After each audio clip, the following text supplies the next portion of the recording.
Hi all, welcome to my video. അപ്പം ഇന്നത്തെ വീഡിയോയിൽ നമ്മൾ ഡിസ്കസ് ചെയ്യുന്നത് ഒരു പ്രോബ്ലമാണ്, അതായത് ഫസ്റ്റ് ഓർഡർ റിയാക്ഷനുമായിട്ട് റിലേറ്റ് ചെയ്തിട്ടുള്ള ഒരു പ്രോബ്ലം. അപ്പോൾ നമുക്ക് നോക്കാം. Liquid A decomposes in a batch reactor having first order reaction. 50% A converted in 5 minutes.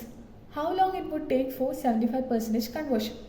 അപ്പോൾ നമ്മൾ പറഞ്ഞിട്ടില്ല, ലിക്വിഡ് എ ഡീകമ്പോസ് ചെയ്യുന്നുണ്ട് ഒരു ബാച്ച് റിയാക്ടറിൽ. അവിടെ ഫസ്റ്റ് ഓർഡർ റിയാക്ഷനാണ് നടക്കുന്നതെന്ന് പറഞ്ഞിട്ടുണ്ട്. 50% എൻ്റെ കൺവേർഷൻ ആവശ്യമായിട്ടുള്ള ടൈം 5 minutes ആണ്. അപ്പം 75% കൺവേർഷൻ ആവശ്യമായിട്ടുള്ള ടൈമാണ് നമ്മൾ കണ്ടുപിടിക്കേണ്ടത്. അപ്പോൾ ആദ്യം നമ്മൾ തന്നിരിക്കുന്ന കാര്യങ്ങളൊക്കെ എഴുതാം. അതായത് എ ഗേസ് പ്രൊഡക്റ്റ് ഒരു റിയാക്ഷൻ നമ്മൾ കൺസിഡർ ചെയ്യുകയാണ്. ഫസ്റ്റ് ഓർഡർ റിയാക്ഷൻ തന്നിട്ടുണ്ട്, ഓൾസോ ബാച്ച് റിയാക്ടറാണ് തന്നിട്ടുണ്ട്. ഇനി X is equal to 50% conversion എന്ന് പറയുമ്പോൾ എക്സ് ഈസ് ഈക്വൽ ടു 0.5. അവരുടെ ടൈം എന്ന് വെച്ചാൽ എത്രയാണ്? 5 minutes ആണ് തന്നിട്ടുണ്ട്. അപ്പം എക്സ് ഈസ് ഈക്വൽ ടു 0.75 ആവാനുള്ള ടൈമാണ് നമുക്ക് കണ്ടുപിടിക്കേണ്ടത്. അപ്പം ഫസ്റ്റ് ഓർഡർ റിയാക്ഷൻ നമ്മൾ പറഞ്ഞപ്പം അതിൽ 2 ഇക്വേഷൻസ് പഠിച്ചിട്ടുണ്ടല്ലേ? അതായത് കോൺസെൻട്രേഷൻ്റെ ടേംസിലുള്ള ഒരു ഇക്വേഷനും അതുപോലെ തന്നെ കൺവേർഷൻ്റെ ടേംസിലുള്ള ഒരു ഇക്വേഷനും.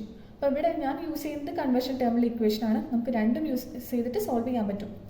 അപ്പം ഇവിടെ -ln 1 - xa is equal to kT. അപ്പം xa ഈക്വൽ ടു 0.5 കൊടുത്തിട്ട് നമുക്ക് ഇവിടുന്ന് k കണ്ടുപിടിക്കാൻ പറ്റും. അതായത് t നമുക്കറിയാം 5 minutes ആണ്. അപ്പോൾ ഇവിടെ നമുക്ക് k കണ്ടുപിടിക്കാൻ പറ്റും. k എന്ന് വെച്ചാൽ എന്താ? റേറ്റ് കോൺസ്റ്റൻ്റ് ആണ്. അപ്പോൾ അതുകൊണ്ട് അത് അടുത്ത 75% കൺവേർഷൻ്റെ കണ്ടുപിടിക്കുമ്പോഴും അതിനെ നമുക്ക് യൂസ് ചെയ്യാം, കോൺസ്റ്റൻ്റ് ആയതുകൊണ്ട്. അപ്പോൾ ഇവിടെ നമുക്ക് k കിട്ടി 0.1386 മിനിറ്റ് ഇൻവേഴ്സ്.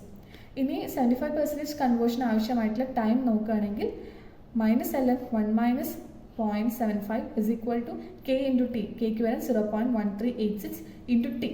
അപ്പോൾ നമുക്ക് ഇത് സോൾവ് ചെയ്യുന്ന സമയത്ത് t is equal to 10 minutes എന്ന് കിട്ടും. അപ്പം ഇതിൽ നമുക്ക് ടൈമാണ് കണ്ടുപിടിക്കാനുള്ളത്, അത് കണ്ടുപിടിച്ചു. t is equal to 10 minutes. Thank U.